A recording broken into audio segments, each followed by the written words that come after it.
Fala, gurizada, beleza aí com vocês?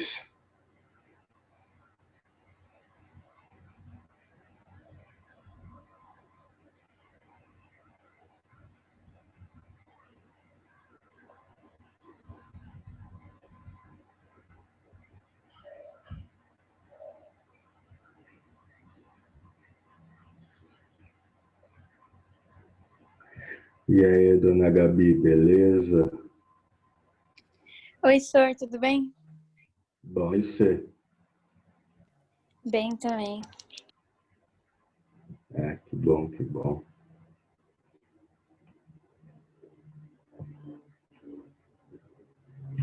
Vocês tiveram aula de história hoje? Sim, foi 2 Era aulas Vargas? atrás. Oi? Foi sobre Era Vargas? Não. Que tem uma enquete aqui tá sobre Era Vargas. Ah, não sei. Que é legal esse negócio de enquete. Eu ainda não aprendi a mexer, mas acho legal porque algumas salas... O Marinho tá tentando aprender ainda.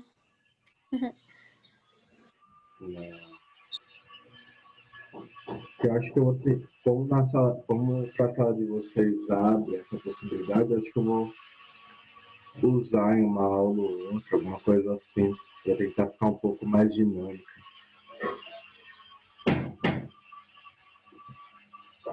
Bom, como vocês puderam perceber, hoje a gente vai ter uma música de fundo aí muito bacana. Eu até pensei, não sei se é o meu computador ou é o fone que eu uso, que eu não consigo usar o microfone. Até eu tentei fazer vários testes aí para usar o microfone do foninho, mas não vai certo, só o próprio microfone do computador aqui.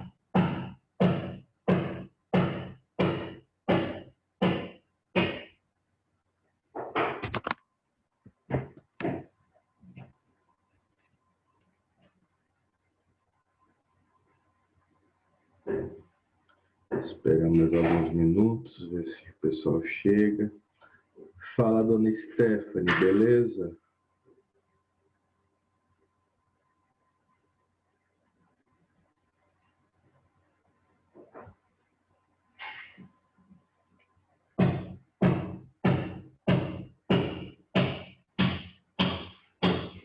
A Júlia chegando aí.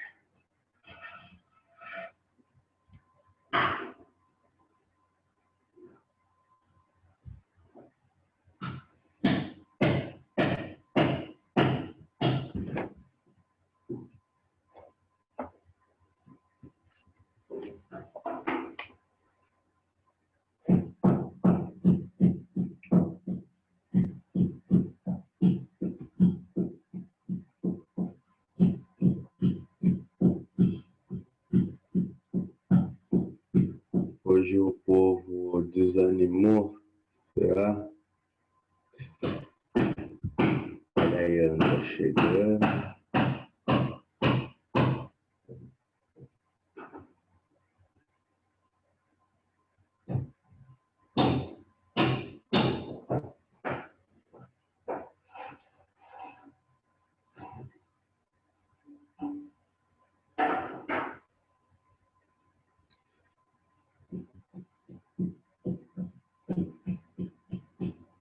Bom, vou esperar mais uns 2 minutos, aí eu já começo a explicação, tá?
Vamos lá, então. Acho que depois que a gente for chegando, vamos fazer a chamada então aí de vocês.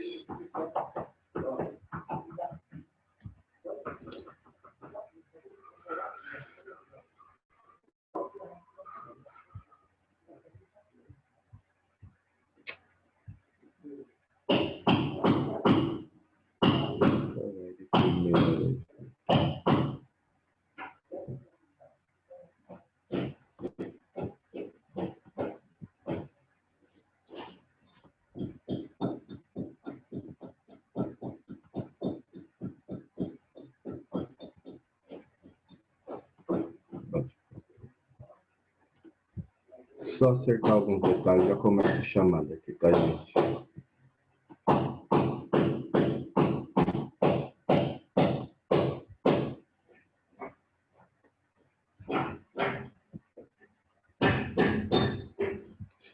Então vamos lá. Aldo. Tô aqui, senhor. Ana Beatriz. Opa, o Aldo falou presente, eu coloquei falta sem querer. Ana Vitória. Bárbara. Caetano.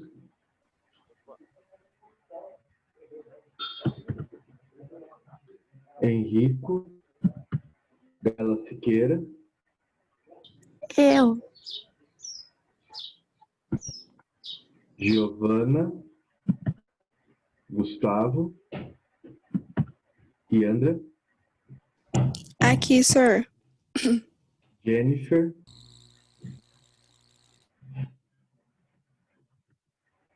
Júlia. Bom dia, senhor. Bom dia. Luca. Maria Júlia. Nayara. Nicole. Sávio. Stephanie. Bom dia, senhor. Bom dia. Vitor. Tio. Aqui, senhor.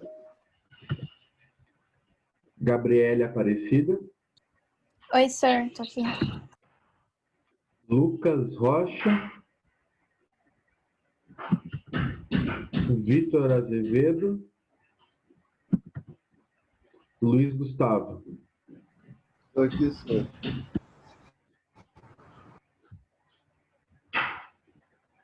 Beleza, então. Vamos lá, galera. Então, gente, então antes de começar a compartilhar a tela, começar a explicar a matéria, né, falar um pouquinho então sobre o que a gente vai falar. Como vocês podem perceber, na parte de filosofia, a gente já acabou a apostila, tá certo? E qual que vai ser aí, então, a dinâmica? Eu vou procurar trazer, né, quando for a semana da aula de filosofia, trazer alguns outros filósofos que a gente não trabalhou, alguns outros temas, tudo muito mais. Esse dá para encaixar aí mais alguns debates que vocês queiram, tudo muito que dê para fazer alguma coisa mais dinâmica também aqui nas aulas. Tanto é que eu estou vendo aqui, né, que aqui na sala de vocês abre essa possibilidade da enquete. Daí eu vou ver certinho de aprender a mexer nessa ferramenta. Aí na próxima aula, o que a gente faz? Eu abro a enquete com alguns possíveis temas aí, vocês veem qual seria aí o tema de agrado, e a gente vai colocando como ordem de prioridade, tá certo? Também ver se o tema não cheguei a trabalhar aí. Então, em filosofia, a gente vai fazendo isso. Em sociologia, a gente ainda tem matérias para ver. Caso acabe a matéria de sociologia e ainda tenhamos algumas semanas no quarto bimestre a cumprir, a gente coloca também algum outro tema dentro da sociologia, beleza? Então, vamos lá. Alguma dúvida, algum questionamento, algum comentário, alguma sugestão?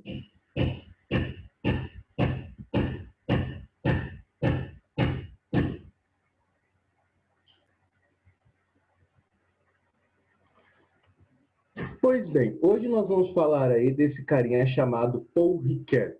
Alguém já ouviu falar sobre esse filósofo? Alguém já ouviu alguma coisa relacionada a esse nome? Deixa eu ver aqui. Duas pessoas. Sir, eu não conheço ele, não. Galera, vocês estão escutando bem o meu áudio ou está travando? Dá para escutar bem. Né, que falaram que estava travando, e pode ser que a minha conexão ultimamente está ruim. Deixa eu explicar.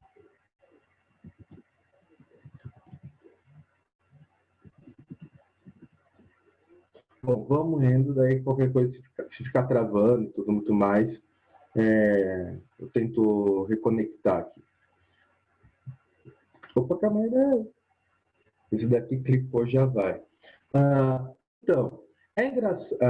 Paul Ricoeur, ele é um filósofo, né, que não, dentro da, vamos colocar assim, da área tradicional da filosofia, ele não é muito citado. Quando eu falo área tradicional, eu falo daquele trajeto histórico que a gente faz da filosofia, né? Então, filosofia antiga, filosofia medieval, filosofia moderna, filosofia contemporânea.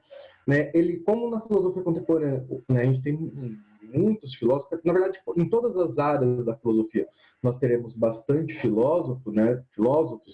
Então, o Ricoeur, dentro da filosofia contemporânea, e muitas vezes ele acaba sendo deixado de lado. O que eu acho interessante, né, do Paul Ricoeur é que, assim, é um filósofo, como já citei, contemporâneo, já visto aí o ano em que ele veio a falecer, e creio que muito dos textos dele, né, muito da obra dele, faça sentido, né, para a nossa realidade. Eu acho que dentro dos filósofos contemporâneos, ele é junto com Habermas, dos textos que faz mais sentido para a nossa atual realidade. Beleza?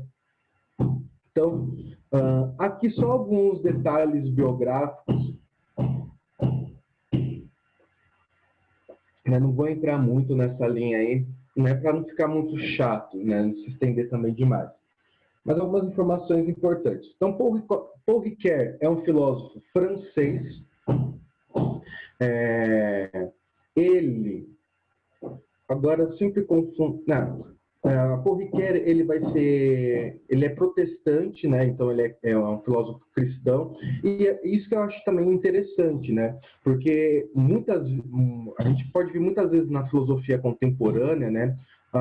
Tem uma predominância de filósofos ou agnósticos ou filósofos ateus, né? Dentro da filosofia contemporânea, seguir muita linha de Nietzsche ou seguir muita linha de Marx.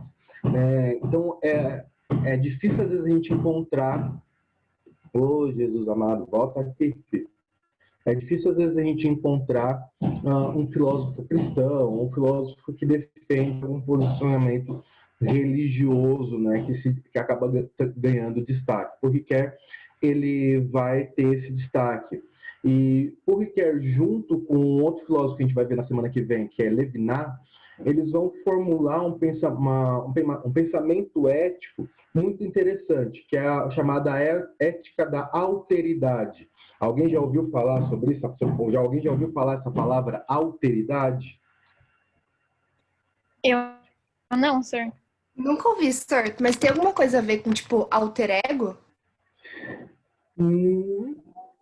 Mais ou menos, né? A alteridade, né? Aqui que a gente vai ver, também pode falar o Levinas, ele vai usar muito a questão da ética do espelho. E no caso do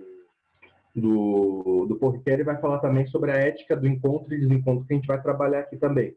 Que é o seguinte, você se enxergar no outro, tá? Você se ver no outro. Então, eu vou falar basicamente, eu não ajo de forma correta, eu não ajo de forma justa só porque eu tenho um imperativo moral que me impõe isso, ou porque eu tenho alguma religião, eu tenho normas que são impostas, tá? Eu ajo de uma forma boa, eu ajo de maneira correta para com o outro, porque de uma maneira ou outra eu me enxergo no outro, o outro me espelha. né? Mas essa questão da ética do espelho e tudo muito mais, a gente vai falar semana que vem. A de Paul Ricoeur é muito focada na questão da narrativa do encontro, do indivíduo. Paul Ricoeur, aqui, para quem gosta da área, vamos supor, de interpretação de texto, né? Até mesmo na área do direito e por aí vai. Até na psicanálise ele tem algumas obras. Já no final da vida dele, se não me engano, ele se volta um pouco para a psicanálise. Mas a grande contribuição de Paul Ricoeur dentro da filosofia, além da área da ética, será também na área da hermenêutica. Professor, o que vem a ser hermenêutica?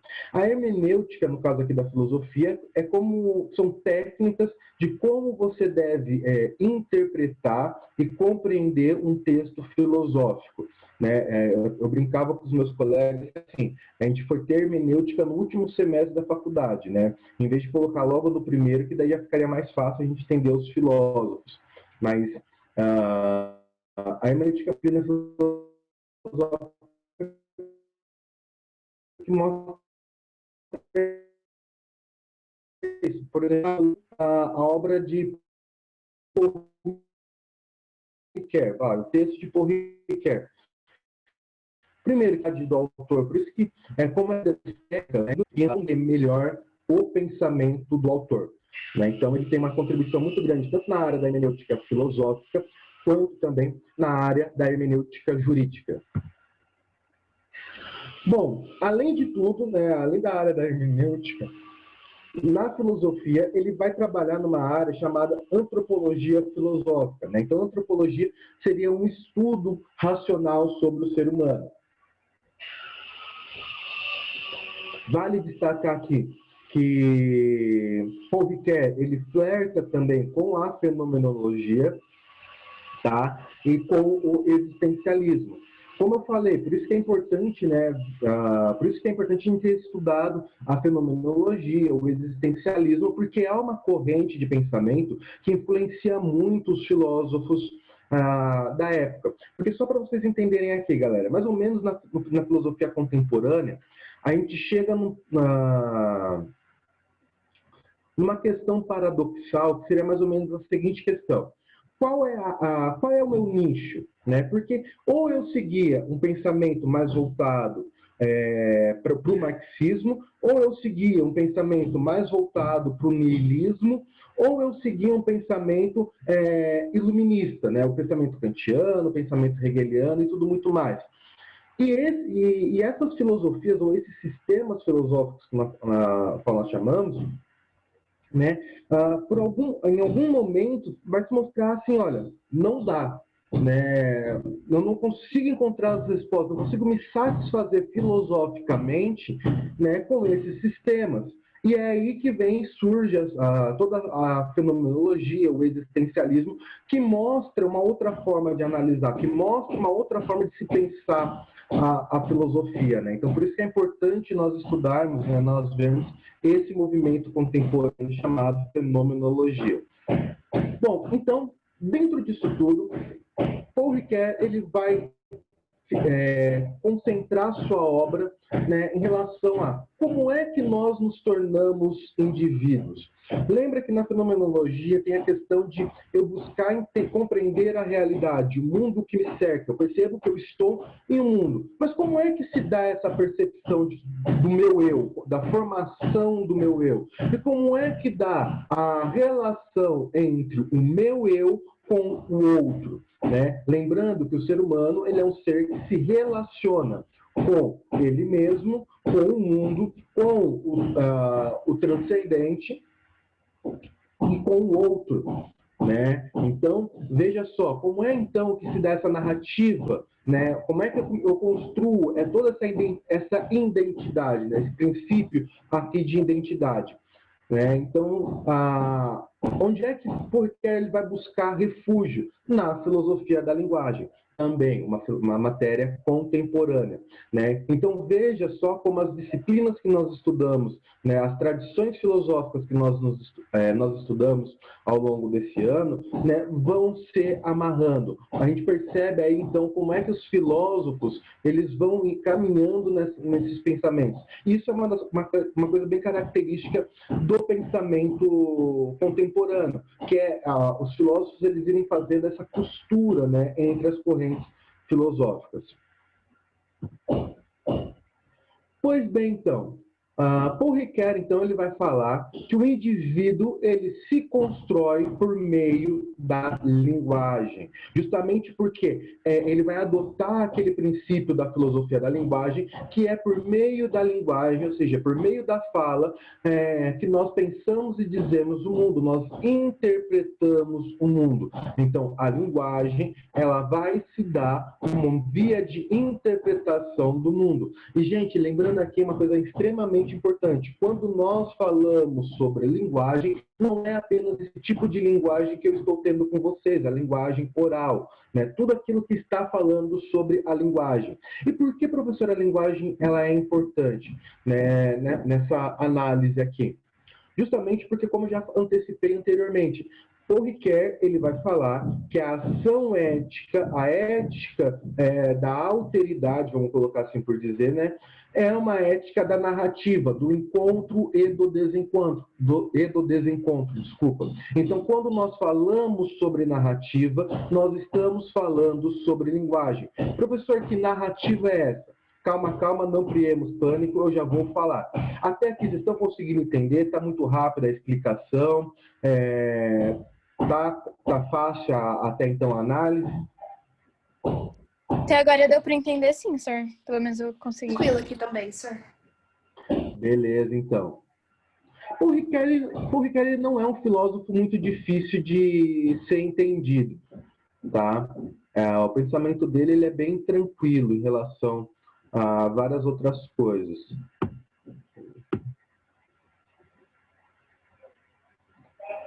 Então, a linguagem do eu com o outro. Veja só, né, galera? Então, se eu perceber, por meio de toda uma narrativa, que eu existo em um mundo, e que nesse mundo há o eu e há um outro, né? Porque o que seria, por exemplo, vamos colocar, vocês para mim são outros, né? Eu percebo que eu sou um indivíduo, eu percebo que eu existo, né? Eu tenho a compreensão da minha existência, mas logo quando eu percebo que eu existo, automaticamente eu percebo que existe algo que não sou eu, né? Isso parece bem óbvio, né? Mas é importante ser falado. Então eu percebo que esse não eu é o outro. E ora, se eu tenho que conviver, eu tenho que compartilhar o espaço com esse outro, como é que se dá esse movimento, né? Então, Paul Ricoeur, ele vai ter um texto que eu não consegui achar esse texto na internet disponível, porque, se eu não me engano, esse texto está num livro que tem diversos artigos que Paul Ricoeur foi escrevendo.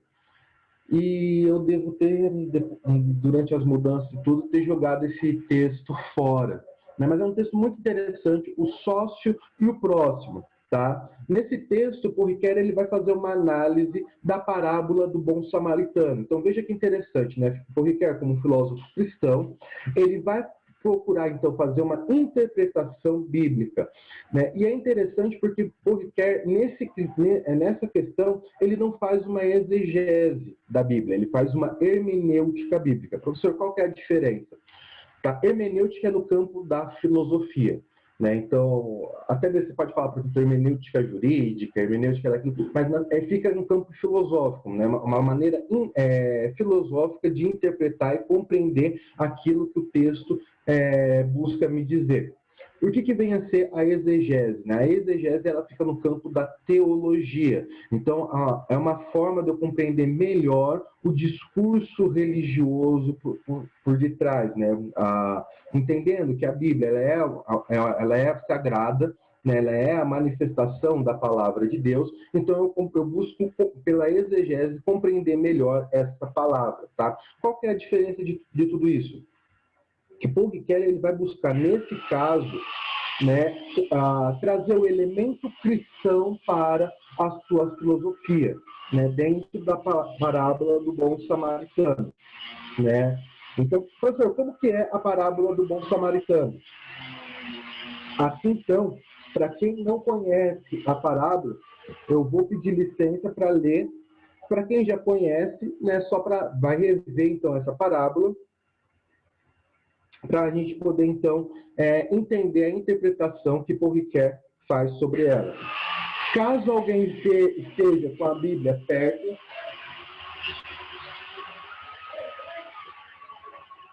quem esteja com a Bíblia perto, a parábola do bom samaritano está em Lucas 10, versículo 25. Tá certo? A versão que eu estou usando, gente, é a Bíblia de Jerusalém, tá? Então, se estiver diferente da Bíblia de vocês, caso alguém esteja acompanhando pela Bíblia, é por causa que eu estou usando uma versão diferente. Vocês estão conseguindo me escutar bem ou o barulho que está aqui de fora está atrapalhando? Dá para escutar, senhor. Beleza, então. Então, vamos lá. Eis que um legalista se levantou e disse para experimentá-lo: Mestre, que farei para herdar a vida eterna? Ele disse: Que está escrito na lei? Como lês?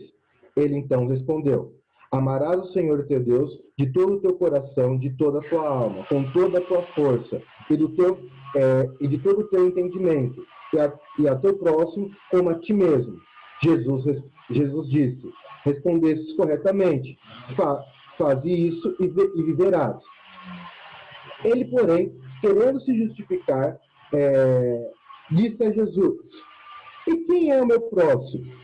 Jesus retomou: Um homem descia de Jerusalém a Jericó e caiu no meio de assaltantes que, após havê-los despojado e espancado, foram se deixando semi-mortos.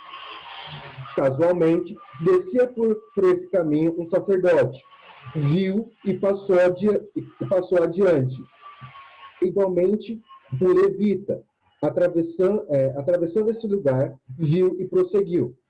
Certo samaritano, em viagem, porém, chegou junto dele, viu e moveu-se de compaixão. Aproximando-se, cuidou de suas chagas, derramando óleo e vinho. Depois colocou-o em seu próprio animal, conduziu à hospedaria e dispensou-lhe cuidados. No dia seguinte, tirou dois denários e deu ao hospedeiro, dizendo: Cuida dele, e o que gastares a mais, em meu regresso te pagarei. Qual dos três, em tua opinião, foi o próximo do homem, que caiu nas mãos do assaltante? Ele respondeu: Aquele que usou de misericórdia para ele. Jesus então lhe disse: Vai, e tu também faz o mesmo. Né? Então, essa é a parábola do bom samaritano. Professor, mas o que isso tem a ver com a ética da alteridade, a ética do discurso? Então, vamos tentar entender um pouquinho aqui o que Paul Ricoeur, né, ele vai nos dizer sobre isso. Então, veja só. O que nós temos aqui? Nós temos, então, vamos tentar buscar entender um pouquinho alguns elementos da narrativa.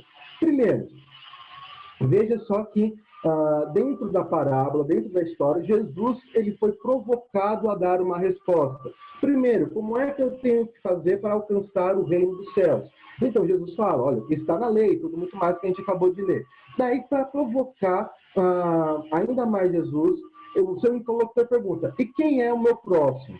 Por que essa pergunta é muito importante? Quem é o meu próximo? Porque para determinado grupo dos judeus, né, se tinha uma visão que o próximo era apenas um outro judeu. Então, eu tenho que amar um outro judeu. Um gentil ou um pagão, eu não deveria amar, né, porque ele não era o meu próximo, tá certo? Então, Jesus ele traz essa parábola. E veja só, ele nos traz 4 pessoas que aqui a gente precisa analisar, tá certo? A primeira pessoa é esse judeu que estava descendo pela estrada de Jerusalém a Jericó, que a saber, era uma estrada muito movimentada e perigosa. Então ele acaba sendo assaltado e fica perto, à beira da morte. né? Então, essa é a primeira pessoa da narrativa. A segunda pessoa que nos aparece na narrativa é um sacerdote. Veja só que interessante. E aí a gente vai entender que Porriquer ele vai falar que o próximo é diferente de objeto social, está ligado a um comportamento, e o próximo está ligado à narrativa do encontro e desencontro. Onde é que a gente pode perceber essa narrativa do encontro e do desencontro? O sacerdote, ele sequer olha para o judeu que está semi-morto. Ele vai e segue em frente, porque ele tem um compromisso social, ele tem ele está numa hierarquia social, ele está no topo de uma hierarquia social religiosa, e por causa das suas obrigações sociais e institucionais, ele pega, para não se tornar impuro, não olha para o judeu ferido, segue. Tá certo? Veja, o sacerdote, aqui na visão de Porriquer, não se abre para o encontro com o outro.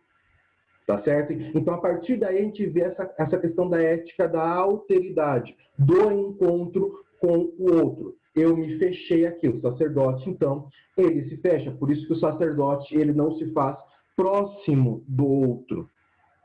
Depois vem o levita, né? Os levitas, né, os descendentes da tribo de Levi, eles tinham uma missão extremamente importante dentro da liturgia judaica, dentro do templo. Eram eles que guardavam o templo, né? Então, veja, o levita, diferente do sacerdote, ele olha, né? E veja que essas observações são bem sutis, né, dentro do texto, né? Deixa eu pegar aqui. Eu acabei fechando aqui.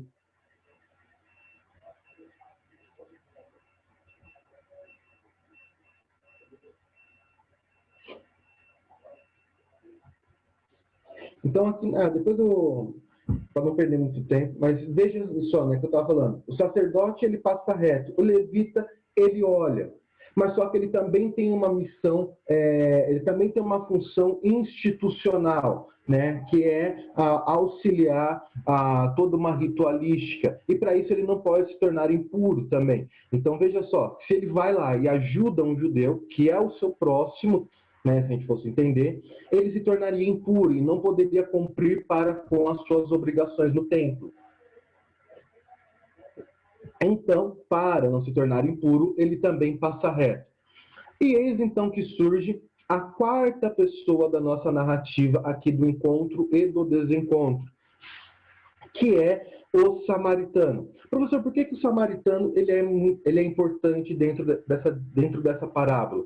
Porque os samaritanos, ou seja, os habitantes da região da Samaria, eles tinham uma rincha muito grande com os judeus, né? Uma relação de ódio muito grande entre os judeus, né? E muitas vezes a eles eram considerados pelos judeus a pior estirpe de pessoa possível, né? E veja só que justamente um inimigo declarado, que não teria laço, não teria nenhum vínculo, não teria nada, olha para essa pessoa, então já se comove, já pega e se enxerga no outro. Ele vai então e cuida das feridas, né, derramando vinho e óleo, né, fazendo os primeiros socorros. Então veja, ele não interrompeu, não fez que nem o levita, interrompeu essa narrativa. Ele vai de encontro ao outro. E para isso tem um elemento fundamental para Porriquer, que é a caridade, né? E dentro de uma análise da ética cristã, Porriquer vai falar que a ética cristã é uma ética da caridade. Já vi se vocês pegarem a caridade da Carta de São Paulo, agora, se não me engano, aos Romanos, né? Que fala sobre a questão do amor, a importância do amor. E o amor aqui, depois quando foi traduzido, para o latim foi traduzido por caritas, né? Então a caridade. E veja só, o samaritano, ele se compadece, né? Ele se enche de caridade e vai e o ajuda. Ajuda um inimigo declarado. E não só isso, ele dá ao seu animal. Tudo isso são gestos simbólicos muito importantes, né? Você deixar uma outra pessoa montar no seu animal e tudo muito mais. Isso, veja que ele despoja dos seus bens materiais para ajudá-lo. Então, veja só, o Paul Ricoeur vai falar assim, olha, a caridade não é uma questão religiosa. Não é porque você é um judeu, não é porque você é isso ou aquilo que você tem ou não tem a caridade. A caridade é uma questão do ser humano. E a partir do momento em que eu me deixo levar nessa narrativa do encontro e desencontro, eu me permito me encontrar com o outro, me enxergar no outro, eu estou desenvolvendo a caridade. Então, porque a teoria individualista propõe pensarmos que, independente do outro, somos agentes éticos capazes de moldar a sociedade. E aí vem uma outra coisa fundamental para Paul Ricoeur, que é a importância das instituições. Ele vai falar, as instituições, elas têm a capacidade de moldar o caráter humano, de moldar as ações humanas. Porque, veja, os dois primeiros, dentro dessa narrativa, estavam presos dentro de uma instituição, dentro de uma visão institucional, que é toda a questão religiosa judaica, né? E dentro dessa dentro dessa visão, né? Aqui não me vem uma outra palavra, né? Não seria bem assim, mas ainda dentro de entre aspas aqui, tá, gente, um fanatismo religioso, de uma visão muito literal, né? E veja, eles estão tão imersos nessa visão literal da religião que não se permite cuidar do outro, tá certo? Aí tem uma outra importância, a instituição, que é a própria hospedagem, tá certo?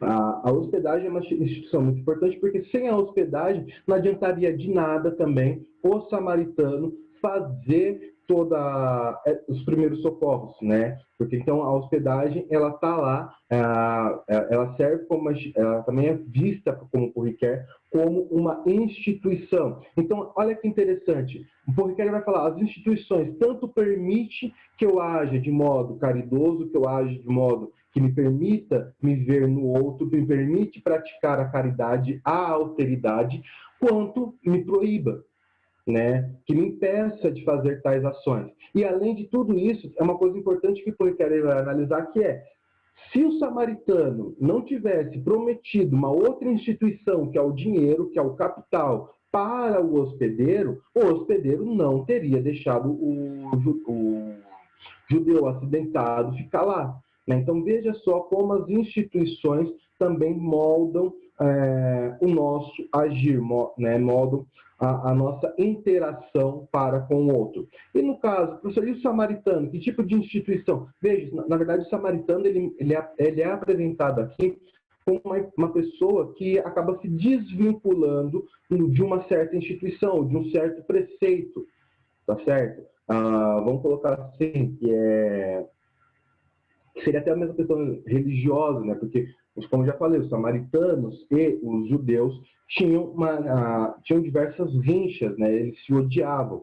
Então, ele se livra, né, dessa instituição e vai e cuida do outro, né? Então, a alteridade para Paul Ricoeur está nisso, né? De eu me enxergar no outro, de eu permitir me enxergar no outro, né? Então, veja sempre que ele usa da parábola do bom samaritano para poder, como posso falar, fundamentar o seu pensamento ético. Étnico não, desculpa, galera. Ético. Alguma dúvida, galera? Algum questionamento, algum posicionamento, algum comentário?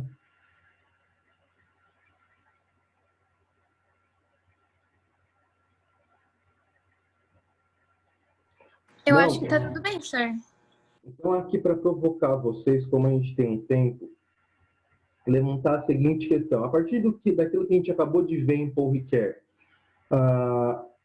tendo em base que, por instituição, nós podemos entender toda e qualquer organização social que tem um caráter de moldar o comportamento do indivíduo na sociedade, tá? Ah, as instituições hoje nos dão mais acesso ou nos dão mais, ou limitam mais o nosso acesso para com o outro? Como assim, professor? As instituições, elas nos permitem essa narrativa do encontro e do desencontro com o outro, nos permite que nós nos encontramos com os outros e possamos agir como bom samaritano, ou cada vez mais as instituições nos fazem agir como o sacerdote ou como levita? Aqui é uma questão aberta, não tem certo nem errado, é para a gente poder debater. Calma, senhor, eu não entendi muito bem a pergunta. Vamos lá. Dentro da análise de Porriquet, a gente viu, né, que a importância, como eu ressaltei aqui, a importância das instituições, né, que nós temos, que a instituição, tanto ela permite o encontro com o outro, quanto ela acaba limitando esse meu encontro, que eu haja, né, que eu possa exercer a caridade com o meu próximo, né, com o outro. O que eu estou perguntando o que vocês acham atualmente que as instituições que nós temos hoje, né, seja a religião, a família, a política, seja aquilo que a gente pode entender por instituição, elas estão num caminho que nos permite esse encontro com o outro, permite que nós apliquemos esse posicionamento ético de Porriquet, ou cada vez mais as instituições estão nos fazendo ter uma postura de desencontro, que é a postura do sacerdote, que é a postura do levita? Eu acho que depende da instituição, senhor. Porque, tipo, por exemplo, você falou da igreja. Eu acho que a igreja quer que a gente haja lá como bom samaritano e tal, mas eu não sei se eu consigo explicar. Mas eu acho que daí tem outras que não... eu não sei explicar. Não, pode tentar explicar tranquilo, pode falar sempre com calma, tranquilo. Vamos lá, você falou que assim, depende, né, do ponto de vista da religião, tem algumas religiões que podem permitir, que até incentivam, né, esse tipo de ação, tem algumas outras religiões que acabam não incentivando essa ação. É isso? É mais ou menos isso? Eu acho que sim, mas tipo, não só dentro da religião, sabe? Uhum. Fora da religião, que outro tipo de instituição a gente pode marcar aqui que possibilita essa sua visão? Eu acho que a família, porque às vezes, tipo, tem alguma família que é, sei lá, mais, não sei, unida seria, não é essa palavra que eu tô procurando. E, tipo, quer que você haja como bom samaritano, mas algumas outras não estão nem aí, eu não sei. Tranquilo, Gabi, não precisa ficar preocupada não, tá? Eu entendo o seu posicionamento aqui, não precisa ficar com vergonha ou preocupado de se manifestar. Na verdade, até é sempre bom se manifestar, importante. E, galera, é muito interessante esse diálogo, né? Porque é um diálogo que está muito à tona. Se a gente pensar, por exemplo, né, dentro dessa narrativa, se a gente jogar... é óbvio que quando o Porriquet ele fala uma visão cristã, e o cristianismo, né, que se prega pela ética da caridade, ele prega isso, né, prega a gente amar o próximo, né, independente de quem seja, né, buscar nos fazer próximo dos outros, agir com caridade, né. Veja, o cristianismo ele prega você aquela famosa frase, né, o que é aquilo que a sua mão direita faz, a esquerda não deve saber, alguma coisa que eu não lembro agora, eu sempre confundo aqui, mas é dentro desse sentido, né? Você praticar a esmola, né? A caridade, ajudar o próximo, né? Sem ver, sem querer se vangloriar, nem nada. Mas pensa também, por um outro lado, quando nós vamos ver outros tipos de instituições religiosas, e a gente acaba vendo, por exemplo, aqui não estou querendo colocar o Islã como um todo, mas a gente acaba vendo, por exemplo, o fundamentalismo religioso do Islã, que acaba indo para para as redes terroristas, né? Se for ver, dentro dessa visão, eles não praticam não é que eles não praticam, a gente poderia falar que a visão que esses grupos terroristas, como instituição, que tem um peso na decisão do indivíduo dentro de uma determinada sociedade, eles acabam impossibilitando a narrativa do encontro, né, e do desencontro. Às vezes também, se a gente pegar, por exemplo, até as instituições políticas, veja só, galera, a gente pega aqui, hoje o mundo está uma coisa caótica entre essa briga de direita e esquerda, e aqui eu não vou me posicionar, né, se eu sou favorável a uma ou favorável a outra, mas veja só, a gente está numa briga hoje o mundo está numa briga tão grande entre essa questão de direita e esquerda, que muitas vezes você ser de direita, né, impossibilita que você converse com uma pessoa de esquerda e vice-versa, né? Acaba impossibilitando dentro daquilo que Paul Ricoeur falou sobre o encontro, né? E eu acho muito interessante essa ideia de que Paul Ricoeur começa a desenvolver e depois também Levinas, que a gente vai ver, vai trabalhar essa questão de eu buscar me enxergar no outro, né? Que é também uma coisa até que ele puxa da psicanálise, tá, gente? Né, que é aquela questão assim, aquilo que me incomoda no outro, na verdade, é um reflexo daquilo que me incomoda em mim mesmo, que eu não consigo visualizar em mim, visualizo no outro. Né? Então, vamos supor, um exemplo aqui, tá, gente? Só para... Se eu sou uma pessoa que me irrito muito com as pessoas que não sabem a hora de parar de falar, um exemplo assim, quer dizer que às vezes eu não sei a hora de parar de falar, que às vezes eu estou vendo isso, que é uma coisa que me incomoda, que eu estou projetando no outro, né? Então tem esse elemento, né, da psicanálise, da psicologia aí, que Paul Ricoeur ele vai pegar e trazer para a sua filosofia, beleza? Mais algum comentário? Alguém quer fazer algum comentário? Alguém quer fazer alguma reflexão, gente? Ânimo, coragem?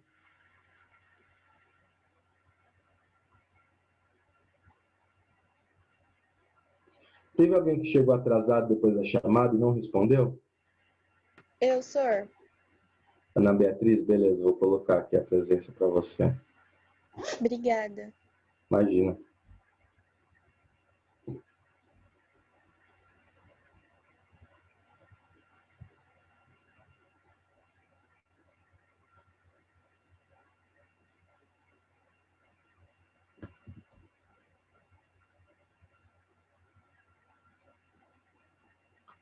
Então, galera, espero que vocês tenham gostado do tema de hoje, né? A aula acabou sendo mais curta, né? Até mesmo porque a temática, né, não tem muito o que ser... Óbvio, tem bastante coisa para ser trabalhado, mas não vem ao caso. A ideia justamente era apresentar o filósofo para vocês, ver se aguça um pouco a vontade de vocês buscarem lê-los, né? Lê-lo, ou às vezes estudar sobre o tema da ética da alteridade, tudo muito mais, né? Então, espero que tenha servido de alguma coisa aí para vocês, tá? Qualquer dúvida que vocês venham a ter para fazer as atividades, só me procurar lá na Agenda Edu, beleza? Que eu estarei disponível, tá certo, gente? Abração, agradeço a participação de todos, galera. Até semana que vem. Tchau, senhor. Obrigada. Boa semana. Imagina. Eu que Tchau, agradeço. Tchau, senhor. tchau. Obrigada. Tchau, tchau. Boa semana para vocês.